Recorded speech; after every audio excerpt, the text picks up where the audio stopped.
Hello, everyone. Okay, well, it's almost lunchtime, not yet lunchtime, right? Okay, so if you're available and free, right, whoever that's in online and you saw this live, whether you're in LinkedIn, Facebook, or YouTube, do join with us. And today I have invited a very special guest, my longtime friend.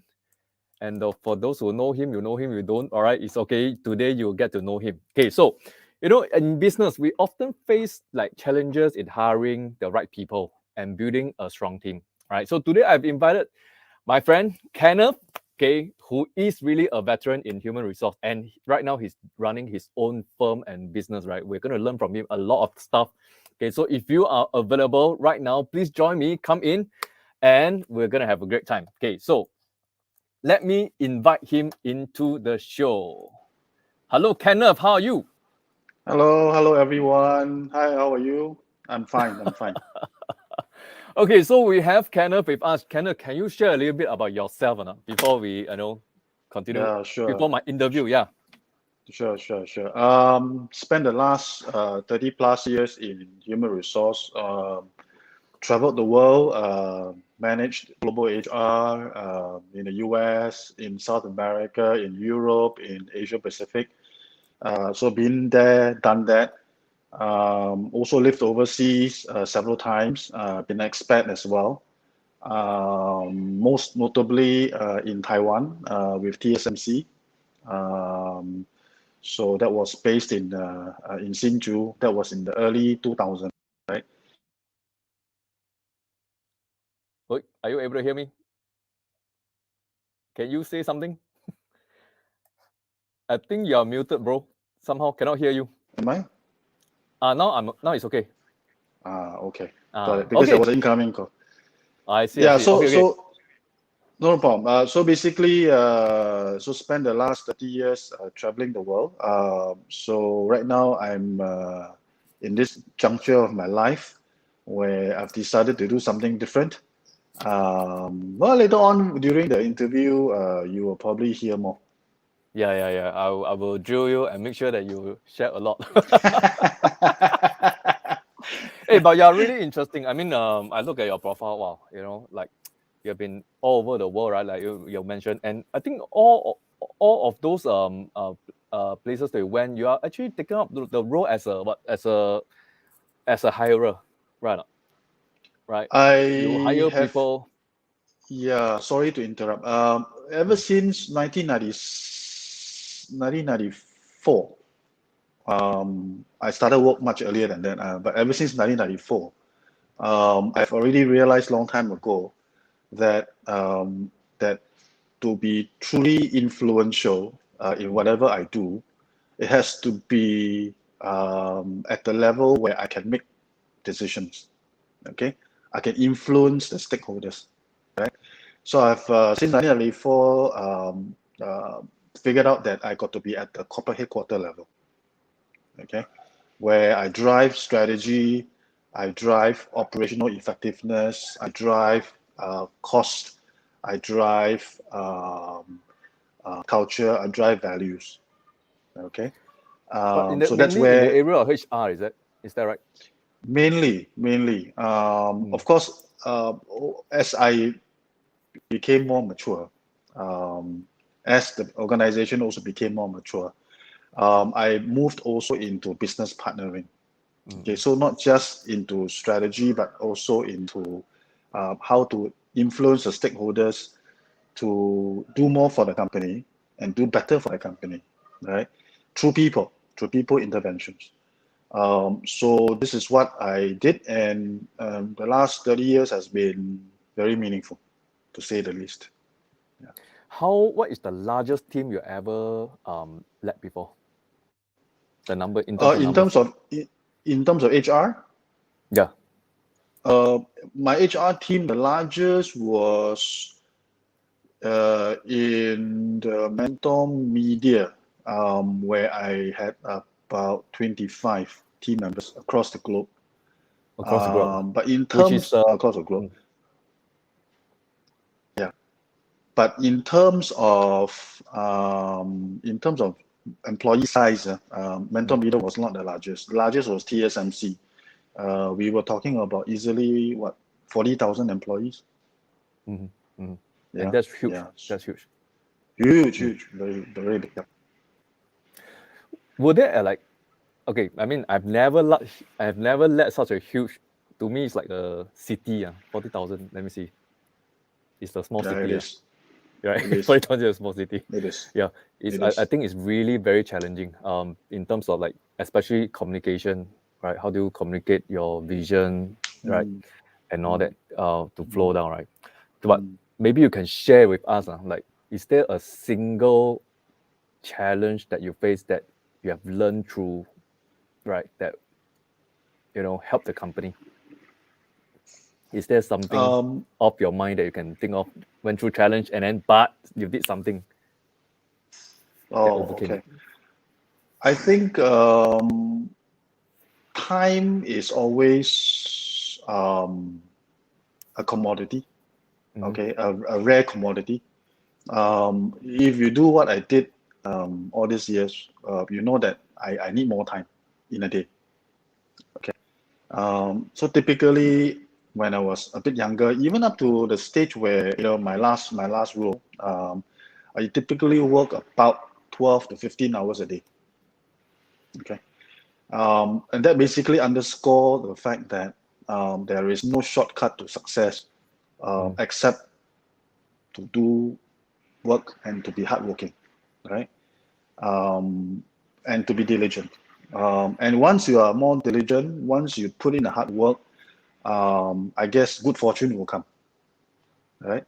And people who recognize your hard work will see you as a great team member, right? So while I say time is a rare commodity and I lack of time, but because of my hardworkingness, if you can say that, I've been noticed very, very quickly early on in my career. As a result, I moved very fast in all the organizations that I've joined. Okay.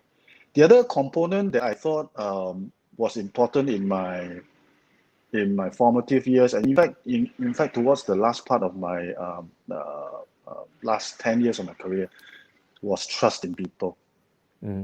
How do you place trust in people, and when to place trust in people, right?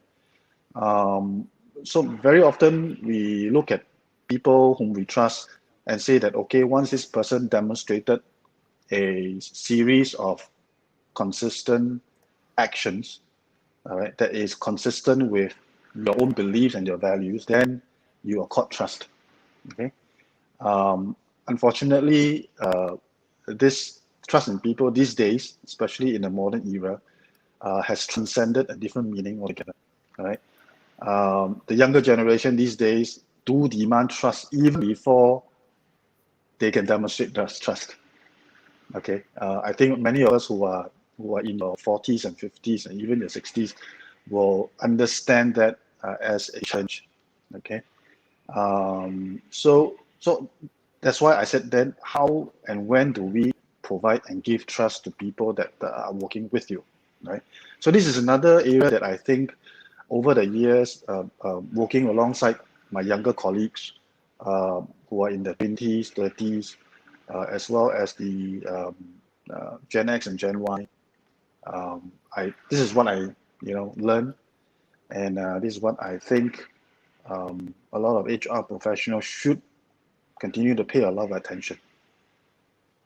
So if I hear you correctly, right, you're saying that the younger generation demand trust, but the management have not been able to trust them as much as they would like. Is that what you're trying to say? Yeah. Reason is because it's very simple. Okay. In this modern workforce, there are two groups of people. Okay. One who is in management, who are in their 40s and 50s. Okay. The other group are in their 20s, early 20s, mid 20s, maybe even early 30s. Okay. So the ones in the 40s and the 50s are brought up on a different set of norms, different set of values. Okay. Very different training, right? Whereas the ones who are in their 20s and 30s these days are also brought up in a different environment. Okay, so there you go. When two parties come together, there is usually a clash of culture. Mm-hmm. Okay, generational culture, right? So as you are clashing, someone within the team somehow will need to make sense of this whole clash. Okay, usually it will be the HR person or the CEO or the COO. Okay, and that that group of people will have to finally figure out, how to then marry two parties together and work harmoniously together. That's why these days a lot of people use the word collaboration. Mm-hmm. All right, you don't dictate, you don't tell me what to do. We collaborate. Okay, collaborate has this meaning of sharing knowledge, sharing ideas, sharing things that I possess, assets. All right, things like that.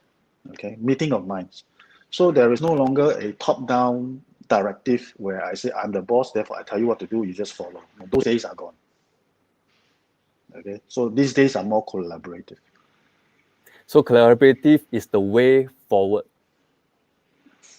Yes, I think so. to for growth. I Yes. think yeah. I mean, I totally agree with you. Okay, but I think the 40s, 50s will really need to have a mind shift, especially maybe 60s will be even worse. Correct, because they grow up in a in Singapore we have this diam diam era, right? Everybody need to be quiet. Only just listen to the top. Just listen to the top. Yeah. Correct. Yeah. Yeah. So, but how do we do this? I mean, how do we transit into like what you mentioned, collaborative? Okay, because I also hear a lot of business owners who lead like 50, 60 people, okay, or even smaller team like 20, 10, 20, they face challenges whereby the younger generation or those who are just came in not collaborating, even though they want to collaborate. Yeah, and they always feel that they want the younger ones, maybe in I don't know what you call that, Gen what, strawberry Gen, I don't know, who always have a sense of what you call that, Entitlement. yeah, sense of entitlement.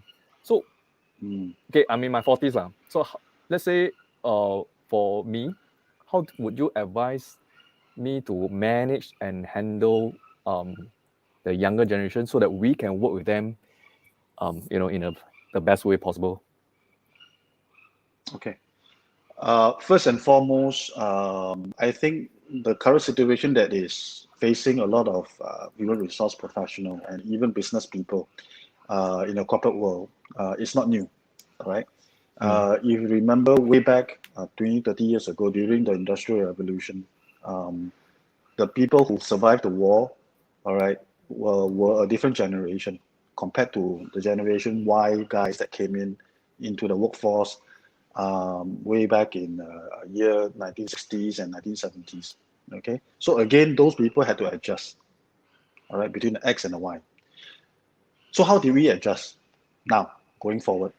Very simple. I think I've always approached this subject with this very simple analogy, which is through your values and culture of the company, right? Every company has their own unique culture. Every company has their own unique product, very unique values that you want to propagate, right? So when you do hiring, when you do performance management, when you do retention, when you do training, a lot of it is around this very simple values, culture debate, right? Mm-hmm. As long as you have a very strong values, definitely you will transcend into a very strong culture, whatever it is, all right? If you breed the wrong values, then you have the wrong culture. If you breed the right values, you have the right culture. Okay? So those people who identify with your values and with your culture will definitely gravitate towards what you do in a company. So it's a very natural affiliation, right? So those people who don't subscribe to the values that the company subscribes, then very soon they will find themselves sidelined, and very soon they will also get themselves out of the organization because the organization don't support their thinking, right? So I would approach assembling a team and developing a company very much centered on values and culture. Only with the right values and culture, then you can bring the right people in. Okay, so then there will be a question of how do we get the right values and culture? Okay, but that is not for today. Right. Yeah. Yeah. Yep. Yeah. Okay, Section okay, two. okay. Section 2, yep. Okay, we have some audience here. Ji saying you mentioned depends on situation. Okay, I think I don't know which part. Okay, but yes, indeed, because every company is different. Okay, so we have to handle it differently. All right. But I think the generation thing in general, it will still be applicable. Yeah, but now I want to talk more about your business right now. Okay, future step. I'm very amazed by you and also very inspired. Okay, I mean, as a, Thank you. I don't know, super, I mean, to me, right, you are very successful already. Okay, why would you want to step up and build future step? Yeah, and I mean, it's like, why, I believe like that point, you're already very comfortable. You do not need to have anything. Okay, so there must be something that came to you that that inspire you, or your some desire that you want to change something. Okay, so can you share with us like what drives you, towards this and creating future step? Yeah, I've while I will not just focus everything on future steps, but I will just share basically who I really am. Yeah. I'm one person who believes in this motto called "the best is yet to be." Okay. Hey, this is You. ACS. This is ACS, yes. Okay. But it's also my personal motto, like, yeah. Mm. Basically, you tell yourself you are never really there. You think you have achieved, you think you are at the pinnacle of a career, but actually you are not even there yet. So that tells you to work harder, work smarter, all right, to climb the next hill, all right. Chinese saying, 一山比一山高, right? One mountain you think is tall, but the other mountain is even taller. Okay, so if Agree. you are so used to or so comfortable after surmounting that mountain and do not want to move anymore, then that is also your it's also a belief that most people have, but I don't have that belief. Right? I believe that there's something more to conquer. So that's why I decided to come out and look at something that will help address a social issue within the community. Now, most of us are very familiar with tuition, right? And as we send our children to tuition every week, every day, after school, we see a lot of disconnects.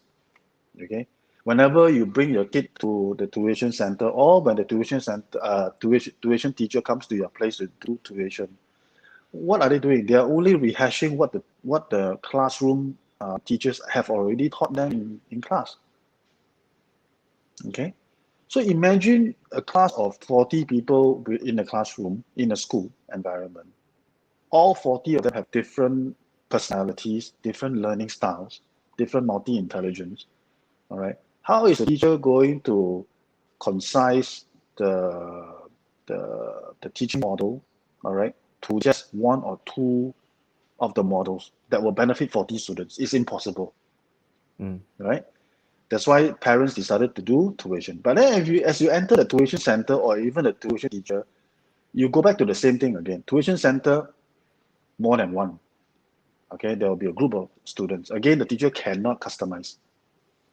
Okay, then you get the tuition teacher who visits your home, who is potentially a traditional tuition teacher who only know how to teach just one way. So what Future Steps is trying to do is we are trying to figure out what motivates the student to do better or want to do better. Okay, and then we try to get that out through an assessment. All right, and then share that assessment with the student after they have taken it. and also share the assessment with the tuition teacher, so that the tuition teacher can use the assessment and customize the um, Program the teaching module, the method. teaching style, teaching method, and customize it to the student's preferred learning style. Okay, so I've seen over the years those tutors and teachers who have adopted that philosophy actually created an interest in the student to want to learn more. The inquisitiveness, the best is yet to be mentality, right? So that is what we are trying to achieve. It's trying to bring a different style of learning to the students. I think what you're mentioning is really true. Okay, my son is going through PSLE tomorrow. Yeah. Yeah, I think it's tomorrow. Yeah. So, Tomorrow. yeah, okay, wait. Before I go further, Chi Seng says it's a choice. Yes, it's a choice to say whether the best is yet to be. Yeah. And now China banned all tuition. Okay. Anyway, there's also another topic. But back to PSLE. I went through this journey with my son. Okay, and I think he's a smart student, right? But like you mentioned, everyone has got a different way and different method of learning, right? And I took like about a few weeks or to a month to understand and try to figure out how he learned, right? And thankfully, in April, I realized that he is more like he's more like someone who is very easily distracted, okay, and really needs somebody sit beside, not necessarily to teach, because the more you teach, the more switch off it can be for him. Correct. Yeah. So just someone sit beside him and encourage, push him along, let him do his own self-learning. Wow, I mean, thankfully, this works. Firstly, I don't need to learn, okay, because it's very challenging for me to learn what he's learning in school. It's almost impossible. I mean, even though it's primary school, but the syllabus is different. It's tough. It's tough for me to relearn the whole thing. Okay, so the best way is to teach him how to learn, which I think you are somewhat along this line. Can I say that? To teach, allow your teachers, okay, understand and so that they can teach the student how to learn. Somewhat. Okay, correct me if I'm wrong. So I realized that the method, correct, right? So I realized that the method, right, that in some unknowingly, okay, I have helped my son, okay, to go through is to really teach him how to learn, and I think it works, And right, his result suddenly within a few 2 months, 3 months, increased at least I would say 20 to 30%. Yeah, I mean, absolutely. yeah. Because why? Because you create the interest. All right. When the kid has the interest, or don't talk about kid, just talk about ourselves. When we have the interest to want to do something versus no interest, right? You definitely gravitate to one that has interest, right? Why waste time on something that you have no interest in, right? So what we are trying to do is we're trying to create the interest in the subject again, right? By using all sorts of methods and using a assessment tool that helps identify what kind of preferred learning style this kid has, right, or prefer, right? So imagine the kind of help that we provide to tuition teachers and also to teachers is tremendous. Previously, they don't even know how to teach this particular group of students. Now suddenly they know because they have a radar diagram of the 8 different types of multi-intelligence that this person has, and what is this person's strong and weak points. And suddenly this teacher is able to customize, and even if subject matter expertise is not an issue, at least be there to support the kid spiritually, right, and to encourage the kid, right. So that's something that I think that is very powerful. Indeed, And, it's very and to powerful. be honest with you, I think you are the parent yourself. These days, a lot of a lot of the media has been over dramatized and moving into a lot of e-learning, right? And giving the children more and more exposure to learning online, using gamification. All right, those are okay. Those I believe have their own advantages, but overly done can create another set of problems. All right, I've seen kids who are overly and dependent on learning online because of gamification. They log in at 6 a.m. They don't log out until 12 midnight because it's like a game. They are playing computer game, but learning. Right? They want to be at top. They want to be in a leaderboard. They want to challenge people from all over the world. All right. They want to have groups that can fight all the other kids around the world. All right. But as a result, you create another problem. You create a problem of addiction. Okay, which in my brand, I totally stay off that part. Right, I still believe in the high touch point between human and human, and I believe that in order for a student to really learn, you need the physical presence, whether online or offline, of a tutor. Yeah. So having said this, I mean, do you see that the new upcoming workforce in the next maybe 10 years? Because right now, like my son is a PSLE, right? 10 years later, he will probably be in the workforce. So what do you see will be the difference by then when this generation come out? I think there will be pretty much of the same. Different generation have their own expectations, right? But what we are seeing in this current generation is a lot more engagement, right? They want a lot more high touch. They want a lot more collaboration. They want you to tell them that they are doing well or they are not doing well, all right? And that if they're not doing well, tell me how to do better, okay?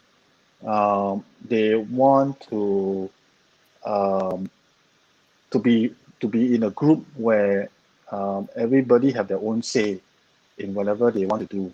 Right? There is no one leader that dominates. Okay, they want to have equal position within the team.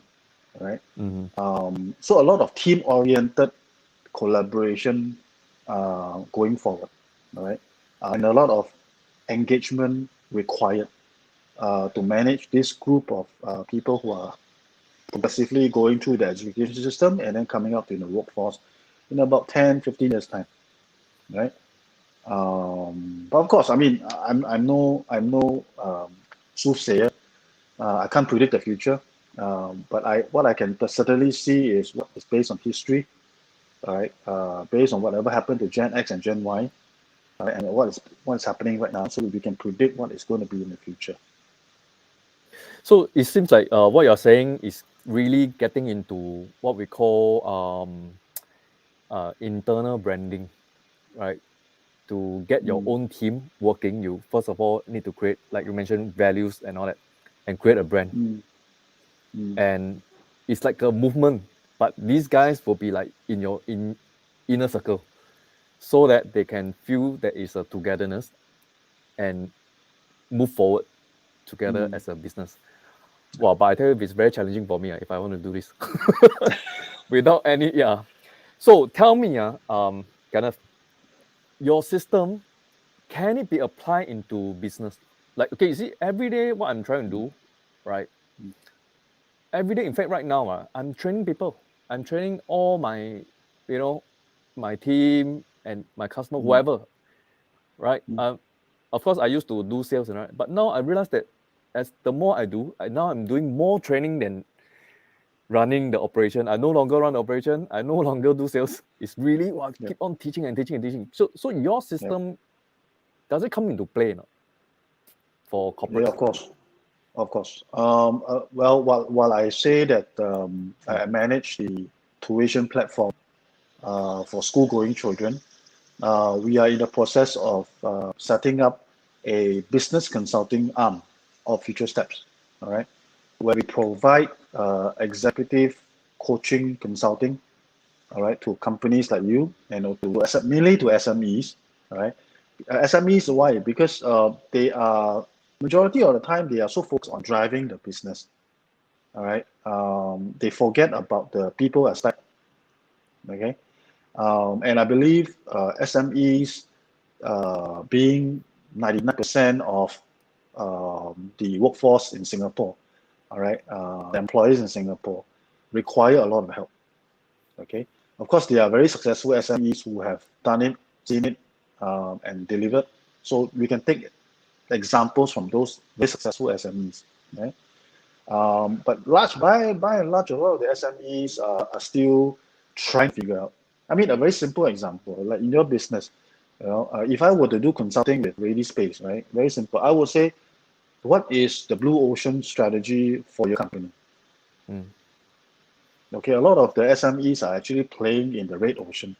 Red ocean means a lot of competitors, a lot of sharks. The sea water is all red, a lot of killing, right? So if I were you, I would start thinking of how do I transcend the business from a red ocean to a blue ocean, where I am one of the very few players in the market, if not the only player. So the water is still blue, water is still clear, all right? I get to decide I get to define what the rules of the games are going to be, right? Even if there are a few competitors, it's okay, right? I'm also big enough to compete with that few competitors. So what Future Steps executive consulting actually does is to bring some of these very senior MNC folks, business people like myself, to come into that consulting world and provide consulting to SMEs. Right? So we are certainly going along those lines. Yeah? Because I believe, again, there's a social reason for doing this, because I see far too often SMEs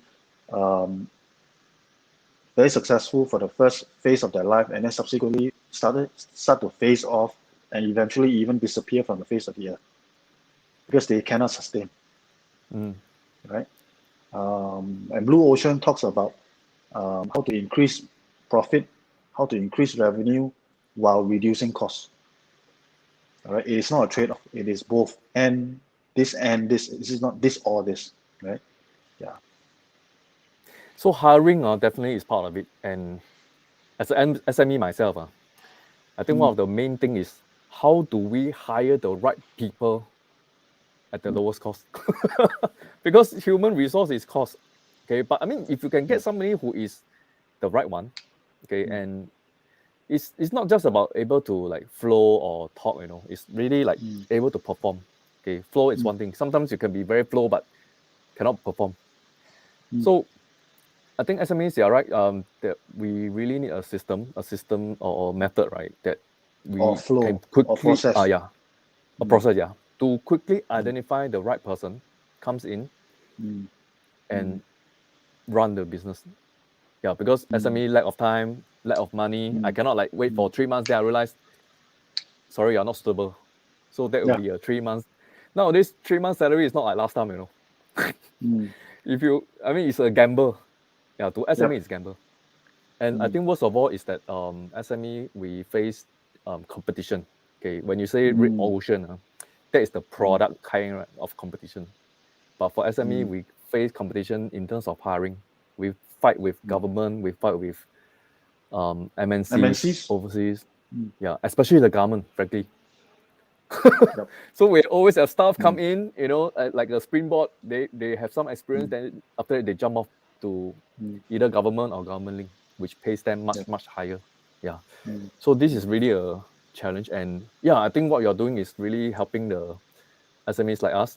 Okay, and hopefully that some days I can also, work with you with regards to that. Really need a lot of help on HR. No problem, no problem. Pleasure to help. Perhaps a second series of the chat will be sufficient to address that part. I mean, I've got some thoughts, all right, behind exactly what you just said earlier on. Yep. Okay. That's very interesting. Okay, so I hope that we really can have the second part of this interview. Sure. Okay, so I mean, we have come to almost the end already. So I just want to have one Yeah. more last few questions, right? Yep. Okay, maybe you can share with us one thing, okay, very quickly. What is that? Okay, just now you mentioned about trust, you mentioned about value and all that. Okay, can you share with us just one more thing for whoever that's listening here? How do we really build a successful team? Quick one. I mean, summary. Yeah. Okay. I that question has been a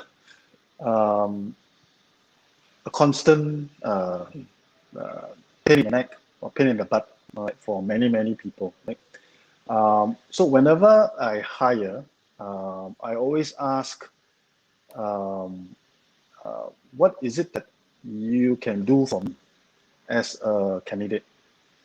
Okay. And of course, my question is loaded. It's loaded. Okay. A simple question, but it's loaded. What I'm looking for is not the employee's past glory. Okay. I'm really looking at what the employee or the potential candidate can contribute to the future of my organization. So if you hear what I'm trying to say to you is, whenever an organization hires candidates, they always hire for the future. It's never for the present nor for the past. Okay. So if the candidate is able to somehow articulate his experience, past experience, and able to help the company navigate future challenges, whether the future is 1 month, 10 months, 10 years, 5 years, 50 years, that one will win the game. That one will be the right candidate for the company, right? So to your point, this is how exactly I would approach hiring, all right, looking at a candidate. Of course, all the other things that we all look at are also important. Things like perseverance, decisiveness, grit, curiosity, and whatever, right? Those are important.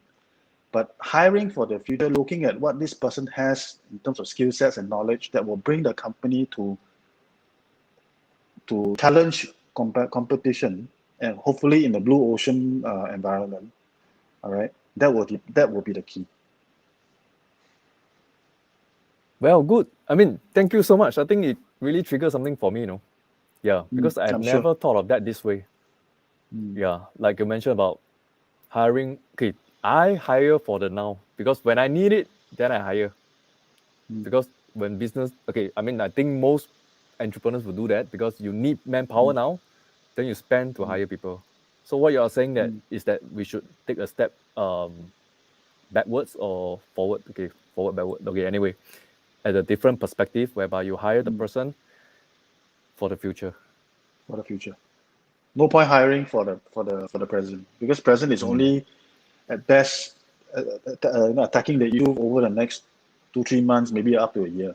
After that, this candidate becomes superfluous because the skill sets no longer required for the future. If you hire for the future, right, then it's a different ball game altogether. So that's why as CEOs, as CTOs, as CEOs, whatever you call yourselves, C-suites, all right, leaders of the company, I always focus on, you guys must do the job of what? Strategizing, all right, setting the direction of the business. Don't get involved in the day-to-day too much. All right, your job is basically look at the future and dream and push the team towards that dream. All right, and then you hire for the future. So once you have that formula figured out, you'll be okay. Thank you so much. I think this is really valuable, especially the last point. Well, I hope that we really can have another session, okay, talking about, Sure. Yep. what you have mentioned earlier. Then we can go a little bit more deep dive, and I hope that our audience will also be benefited and potentially work together as well.